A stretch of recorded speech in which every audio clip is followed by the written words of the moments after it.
नमस्कार, स्वागत है साहित्यिक झरोका चैनल पर। हम कर रहे हैं तुलसीदास द्वारा रचित रामचरितमानस का सुंदरकांड। तो आइए व्याख्या देखते हैं।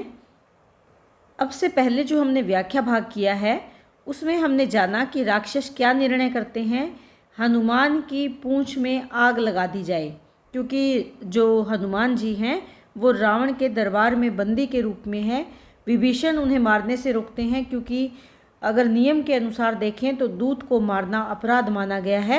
ये बात कहकर विभीषण हनुमान जी को मारने से रोक लेते हैं। लेकिन राक्षस जो वहाँ सभा में उपस्थित है निर्णय करते हैं कि हनुमान की पूंछ में आग लगा दी जाए, क्योंकि पूंछ वानर को सबसे ज़्यादा प्रिय होती है। तो आइए आज आगे देखते हैं कि पूंछ ही वानर तह जाई। पूंछ में आग क्यों लगा दी जाए? क्योंकि पूंछहीन वानर, पूंछ से रहित वानर तह वहाँ पर जब जाएगा तब सठ निज नाथ ही लई आई। तब ये सठ मूर्ख कह सकते हैं या ज़िद्दी कह सकते हैं। तो ये क्या करेगा? निज यानी अपने नाथ अर्थात स्वामी को ले आही, लेकर आएगा। क्योंकि जो पूंछ है वो वानर को सबसे ज़्यादा प्रिय होती है, और जब हम इस वानर की पूंछ में आग लगा देंगे तो ये बिना पूंछ का वानर दुखी होकर या अपना बदला लेने के लिए अपने नाथ को, निज यानी अपने नाथ यानी स्वामी को अपने आप ही हमारे पास ले आएगा। जिन्हें कह किन्हैसी बहुत बड़ाई, जिन्हें कह किन्हैसी बहुत यानी बहुत ज़्यादा बड़ाई, कि इस वानर ने जिस अपने स्वामी की बहुत ज़्यादा बड़ाई की है, बहुत ज़्यादा उसकी वीरता का वर्णन किया है। देखूं मैं तिनके प्रभुताई, देखूं मैं भी तो कि उसकी क्या प्रभुताई है, यानी क्या महिमा है, मैं भी तो देखूं। अर्थात कहने का भाव क्या है कि यहाँ पर ये निर्णय लिया जाता है कि अगर हम इसकी पूंछ जला देंगे तो ये अपना बदला लेने के लिए अपने नाथ, अपने स्वामी को दरबार में अपने आप ही ले आएगा। क्यों? क्योंकि इसने अपने स्वामी की बहुत ज़्यादा बड़ाई की है। अब हम भी तो देखें। कौन देखना चाहता है? राक्षस राजा रावण देखना चाहता है कि उसमें क्या ऐसी प्रभुताई है, क्या ऐसी उसमें खूबी है जिसकी ये इतनी ज़्यादा बड़ाई कर रहा है। तो ये राम के भगत वानर जो हनुमान जी हैं उनकी पूंछ में आग लगाने का प्रसंग है। वचन सुनत कपि मन मुस्काना, उसकी बातें सुनकर, किसकी? रावण के वचन सुनकर, रावण के वचन सुनकर कपि यानी हनुमान जी मन ही मन प्रसन्न होते हैं। भई सहाय सारद में जाना, और मन में क्या सोचने लगे कि मैंने ये जान लिया है कि सहाय यानी सहायक हो गई है, भई यानी हो गई है, शारद यानी माँ सरस्वती। देखिए जीवा से कौन बोलता है? माँ सरस्वती तो बोलती है। तो माता शारदा भी अब किसके पक्ष में है? हनुमान की सहायता करने के लिए तैयार हैं। वो हनुमान की सहायता करना चाहती है। क्यों? क्योंकि इनके मुंह से, किसके मुंह से? रावण के मुंह से स्वयं ये शब्द निकल रहे हैं कि रामचंद्र जी स्वयं यहाँ पर आएंगे। जातु धान सुनु रावण वचना, लागे रचे मूड सोई रचना। कि तुलसीदास जी यहाँ पर क्या कहते हैं कि वे जो राक्षस लोग हैं वो रावण के वचन सुनकर तैयारी करने लगते हैं, अर्थात तेल से भीगे हुए। कि जातु धान सुनी रावण वचना, रावण के वचनों को सुनकर लागे रचे, लगे रचना करने, मूढ़ मूर्ख सोई रचना, वैसी रचना करने लगे, वही सब काम करने लगे जो रावण के मुंह से वाणी निकली थी। क्या निकली थी? कि तेल से कपड़ा भिगोकर इसकी पूंछ में लपेट दो। रहा न नगर वसन धृत तेला, बाड़ी पूंछ किने कपि खेला।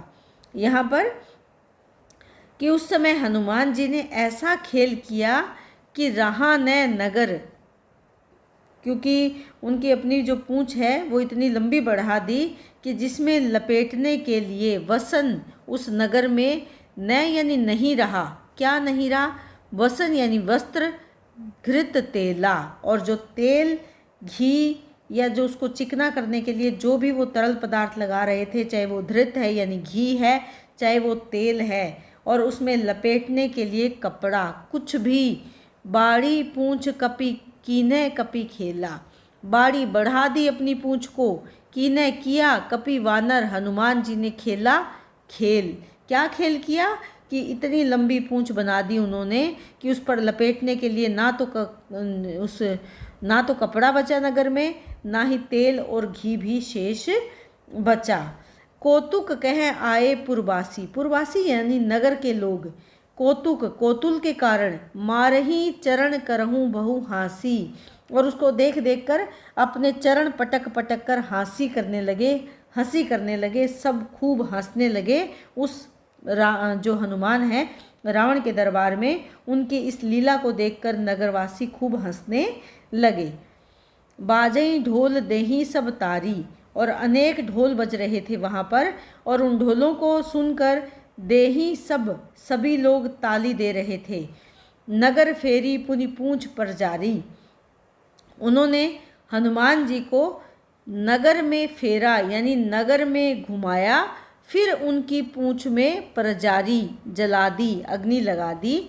पावक जरत देखी हनुमंता, और अग्नि को, पावक क्या होती है, अग्नि को जरत जलते हुए देखकर जो हनुमान जी है, भयउ परम लघु रूप तुरंता, भयउ धारण कर लिया, परम लघु रूप बहुत छोटा रूप धारण तुरंत ही उन्होंने कर लिया। अर्थात उन्होंने अपना रूप कैसा बना लिया, छोटा। पहले कैसा था, बड़ा था, क्योंकि पूंछ बड़ी थी, उन्होंने पूंछ बड़ी कर रखी थी ताकि रावण को पता चले कि वो किसके साथ पंगे ले रहा है या किसके साथ उलझा हुआ है। और उसके बाद जैसे ही उनके आग लगी उनकी पूंछ में, उन्होंने अपना रूप कैसा कर लिया, छोटा कर लिया। निबुक चढ़ेऊ कपि कनक अटारी, और बंधन से निकल कर कपि यानी हनुमान जी कहाँ चढ़े गए, कनक सोने की अटारी, अटारी यानी जो वहाँ अलग अलग जो इमारतें बनी हुई थी। निबुक चढ़ेऊ, निबुक यानी बंधन से मुक्त होकर चढ़ गए, कपि कनक यानी सुनहरे जो वहाँ इमारतें थी उन पर चढ़ गए। भई सभीत निशाचर नारी, और भई सभीत भय से भीत, निशाचर जो राक्षस वहाँ पर थे और जो उनकी स्त्रियाँ वहाँ पर थी, निशाचर नारी यानी राक्षसों की स्त्रियाँ जो वहाँ पर थी, वो उनको देखकर भय से भयभीत हो गई, डर गई। हरि प्रेरित ते ही अवसर, उस अवसर पर हरि से, ईश्वर से, भगवान से प्रेरित होकर चले मरुत 49, कि जो 49 पवन है, पवन के 49 प्रकार माने गए हैं, वो पवन चलने लगी। क्यों चलने लगी, ईश्वर से प्रेरित होकर, भगवान की प्रेरणा से 49 पवन चलने लगी। जैसे पवन तेज होगी वैसे ही अग्नि भी तेज होगी। और अट्टहास करी, अट्टहास यानी जोर जोर से ठहाके लगाकर हंसना, गर्जना कर रहे हैं कौन, कपि हनुमान जी, और बढ़ी लाग आकाश, और आकाश की ओर बढ़ने लगे। खूब अट्टहास करते हुए, खूब गर्जना करते हुए जो हनुमान जी हैं वो आकाश की ओर बढ़ने लगे। और उनकी उस अग्नि को और ज़्यादा तेज करने के लिए भगवान की कृपा से 49 पवन भी जोर जोर से या तेज गति से बहने लगे। आगे लंका दहन प्रसंग में देह विशाल परम हरुआई, हनुमान जी का शरीर बहुत बड़ा हो गया था, और देह विशाल यानी शरीर कैसा है, विशाल है, परम हरुआई, और उसमें बहुत ज़्यादा स्फूर्ति आ गई थी। मंदिर ते मंदिर चढ़ धाई, एक मंदिर से दूसरे मंदिर पर चढ़कर वो दौड़ रहे थे। जरई नगर भा लोग विहाला, और सारा जो जरई यानी जलना, क्या जल रहा था, लंका नगरी जल रही थी, हो गए थे लोग बिहाल। झपट लपट बहु कोटि कराला, झपट कर बहुत से विकराल कोट पर, वो क्या, कोटि यानी जो ऊंचे इमारतें हैं उन पर वो चढ़ गए थे।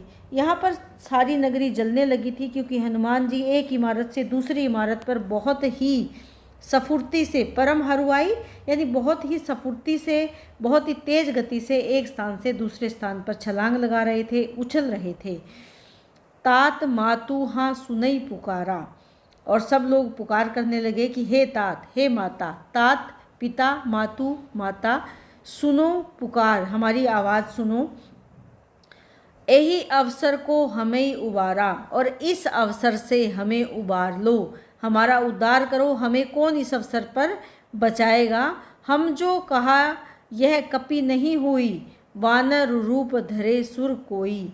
यहाँ पर क्या है कि हमने जो कहा था कि ये वानर नहीं है, हमने जो कहा था ये क्या नहीं है, कपि नहीं होई, वानर नहीं हो सकता। हमने कहा था कि जो इस तरह के काम कर रहा है वो वानर नहीं हो सकता, इतना शक्तिशाली वानर नहीं हो सकता।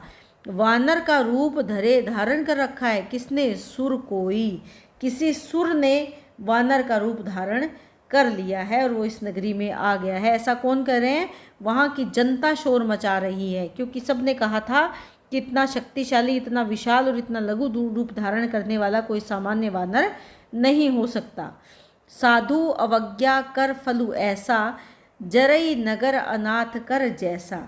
और ये नगर जो कैसा हो गया है, जल रहा है ये नगर, और कैसा हो गया है, अनाथ के समान हो गया है।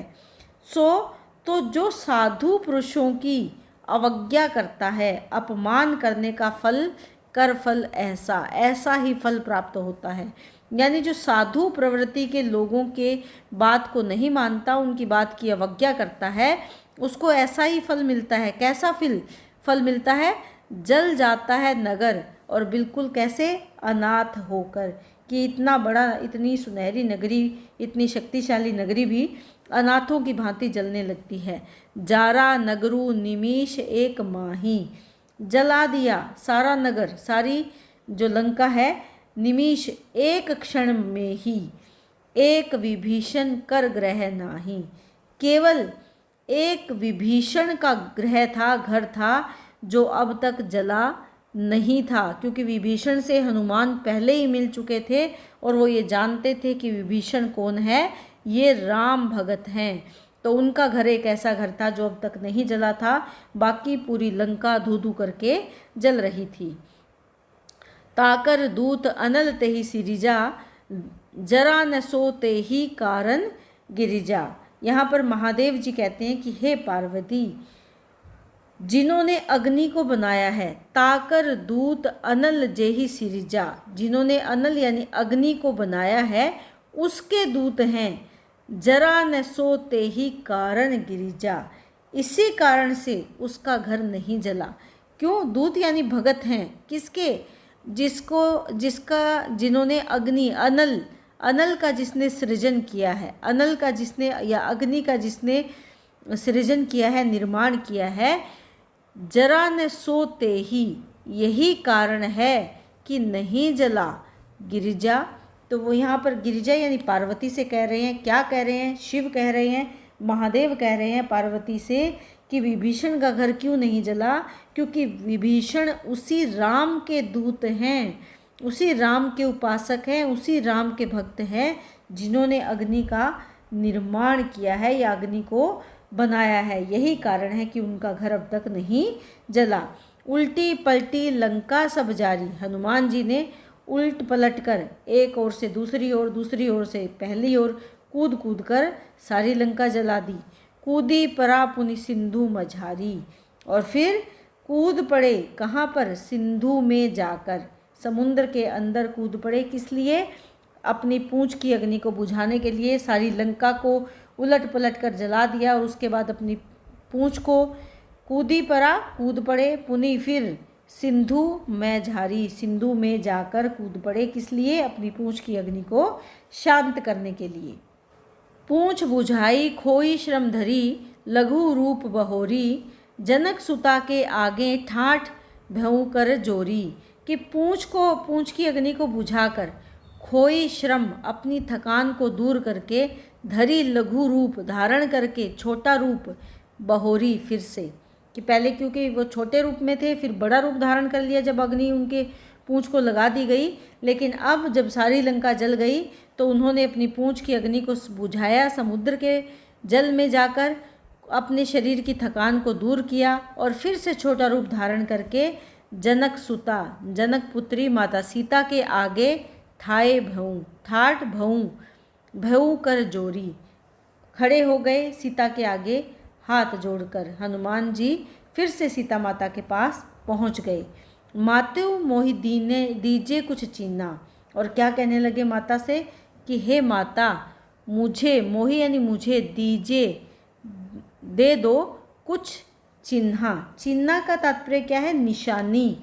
क्योंकि जब हनुमान जी सीता के पास आए थे तो राम ने भी अपनी निशानी हनुमान जी को दी थी, मुद्रिका दी थी। और यहाँ पर वो कहते हैं कि आप भी मुझे कोई ऐसी निशानी अपनी दे दो जैसे रघुनायक मोहि दीना। जैसे रघुनायक यानी राम ने मुझे मुद्रिका के रूप में आपको देने के लिए दी थी। चूड़ामणि उतारी तब दयऊ, हर्ष समेत पवन सुत लेऊ। तब सीता ने अपने सिर से क्या किया था?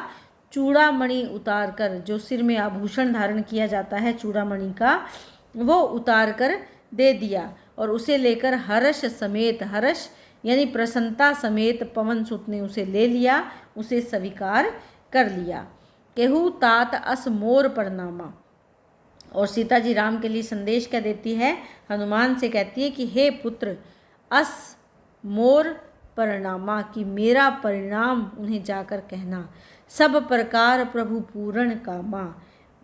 और यहाँ इस प्रकार से कहना कि प्रभु यद्यपि आप सर्व प्रकार से पूर्ण काम हो, अब किसी भी प्रकार की कामना, आपको किसी भी प्रकार की कामना नहीं है, आप तो अपने आप में ही पूर्णता हो। दीन दयाल बिरदु संभारी। हे दया के सागर, हे दीन दयाल, आप तो स्वामी हो, आप दीन दयाल हो, यानी दीनों पर दया करने वाले हो। बिरदु संभारी, कि आपके सामने बिरदु या बिरद क्या होता है? कि दुखी जन, दीन जन, कि मैं आपके सामने बिरद हूँ, विनती करने वाला हूँ, दुखी जन हूँ, मुझे संभालो। हर्षु नाथ मम संकट भारी। हर्षु दूर कर लो, हरहु यानी दूर कर लो, हरण कर लो, हे नाथ, हे स्वामी, मम यानी मेरा, संकट जो समस्या आ गई है, भारी।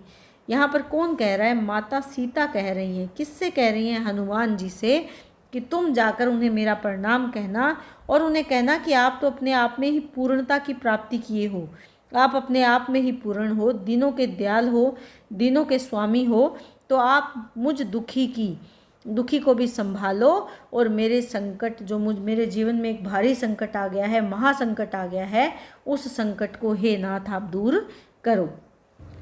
तात शक्र सुत कथा सुनाहूं, कि हे पुत्र, तुम्हें क्या करना है? यहाँ पर सीता माता संदेश दे रही हैं कि तुम शक्र सुत यानी इंद्र के पुत्र। इंद्र के पुत्र कौन थे? जयंत। इंद्र के पुत्र जयंत की कथा उनको सुनाना। जयंत की कथा क्या है? ऐसे माना जाता है कि जयंत ने अहंकार में आकर राम की शक्ति को परखने के लिए कौवे का रूप धारण करके माता सीता के पैर पर चोंच मारी थी। उसी चोंच के कारण माता सीता के पैर से जब रक्त बहने लगा तो राम ने जयंत को एक तिनके का तीर बनाकर जब मारा तो जयंत त्राही त्राही कर उठे और किसी भी देवता ने उसकी कोई सहायता नहीं की थी। राम की शरणागत में आकर ही जयंत की रक्षा हो पाई थी। तो यहाँ पर वो सीता माता बताना चाहती है कि जब एक कौवे की चोंच मारने से राम इतने क्रोधित हो गए थे सीता की रक्षा के लिए, तो अब तो वो शत्रु के शिकंजे में है या शत्रु की कैद में है, तो तुम उन्हें जाकर उनकी शक्ति के बारे में या मेरे प्रति जो उनकी मेरी रक्षा का जो भाव है उसके बारे में तुम इंद्र के पुत्र जयंत की कथा उनको सुनाना।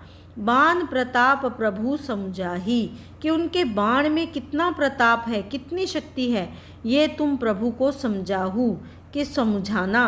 कि जब प्रभु राम ने जयंत को एक तिनके का बाण बनाकर उसके मारा था, तो ये माना जाता था कि प्रभु राम का जो कोदंड है उसका बाण कभी अपने निशाने को बेधे बिना वापस नहीं आता था।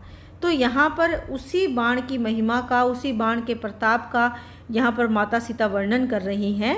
मास दिवस महु नाथु न आवे, कि मास और दिवस महु मेरे नाथ न आए, अगर नहीं आए।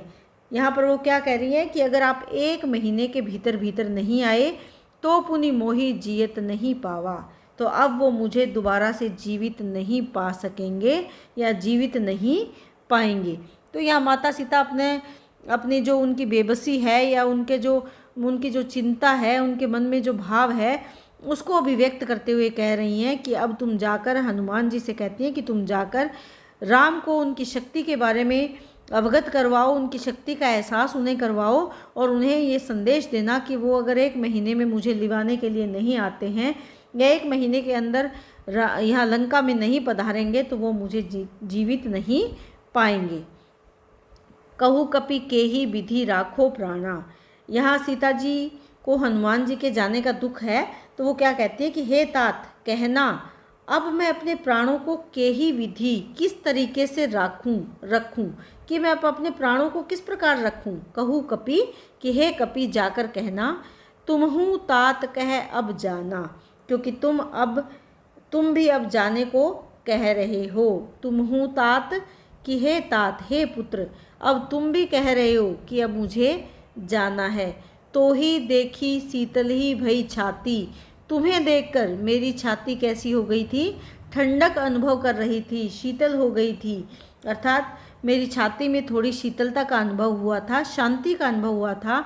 पुनि मो कहूँ सोई दिनु सो राती, परंतु अब तो फिर मेरे लिए 100 दिनु 100 राती, वही दिन और वही रातें। पुनि यानी दोबारा से, जैसा पहले मेरा समय बीत रहा था वैसा ही दिन था, वैसी ही रात थी, और अब तुम चले जाओगे तो फिर से मेरे दिन और रात उसी प्रकार से बीतने लगेंगे। जनक सुत ही समुझाई करी, बहुविधि धीरजु दीने। जनक की पुत्री सीता को समझाते हुए अलग अलग तरीके से उनको धैर्य धारण करने के लिए कहा।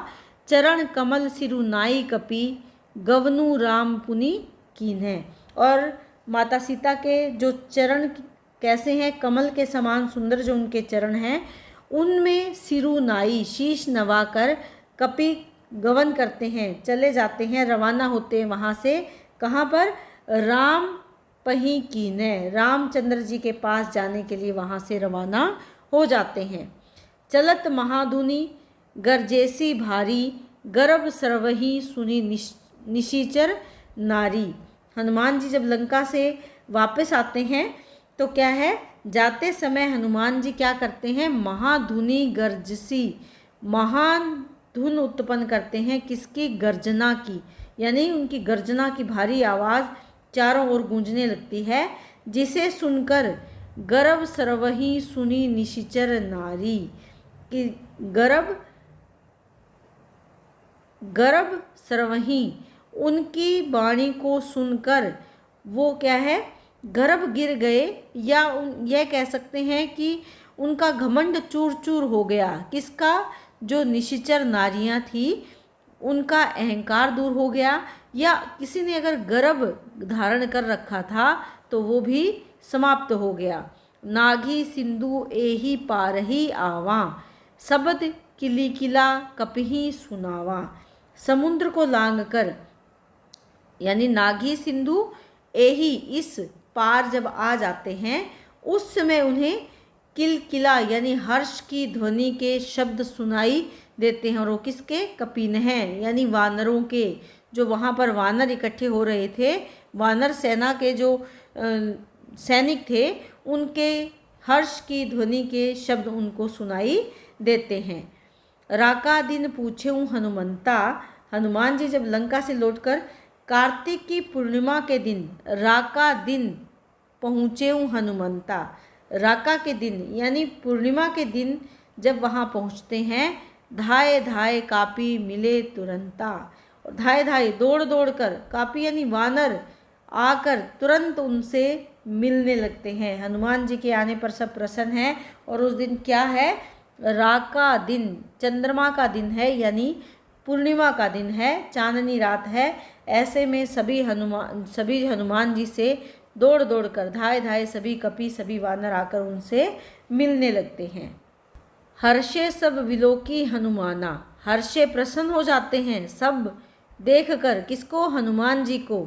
नूतन जन्म कपीने तब जाना, और हनुमान जी का आना वानरों ने अपने लिए नूतन जन्म, नए जन्म के समान समझा, कि कपि हनुमान का लौट आना उनके लिए नए जन्म के समान था। मुख प्रसन्न तन तेज विराजा, हनुमान जी का मुख प्रसन्नता से युक्त था और उनके शरीर पर तेज विराजमान था। किन्हेसी रामचंद्र कर काजा, उनको देखकर ये लग रहा था कि वो करके आए हैं क्या, रामचंद्र के काज को, काज यानी काम को, वो रामचंद्र के काम को करके आए हैं। अर्थात उनको देखकर ही अंदाज़ा लगाया जा सकता था कि वो माता सीता को खोज कर आए हैं। मिले सकल अति भय सुखारी, कि वो सबसे, सकल यानी सबसे, अति सुख, बहुत ही सुख से भरकर सबसे मिलते हैं, प्रेम से भरकर सबसे मिलते हैं। और मिलते कैसे हैं, तलफत मीन पाव जिमी वारी, तड़फते हुए मछली को प्राप्त हो जाता है जैसे वारी जल, कि जैसे तड़पते हुए जल को, जल किसको प्राप्त हो जाता है, मीन यानी मछली को प्राप्त हो जाता है और वो अत्यधिक प्रसन्न होती है, उसे जीवन मिल जाता है। उसी प्रकार से सब हनुमान जी से प्रसन्नता प्राप्त कर रहे थे उनसे मिलकर। चले हर्षी रघुनायक पासा, और सब प्रसन्न होकर रघुनायक रामचंद्र जी के पास चल पड़ते हैं।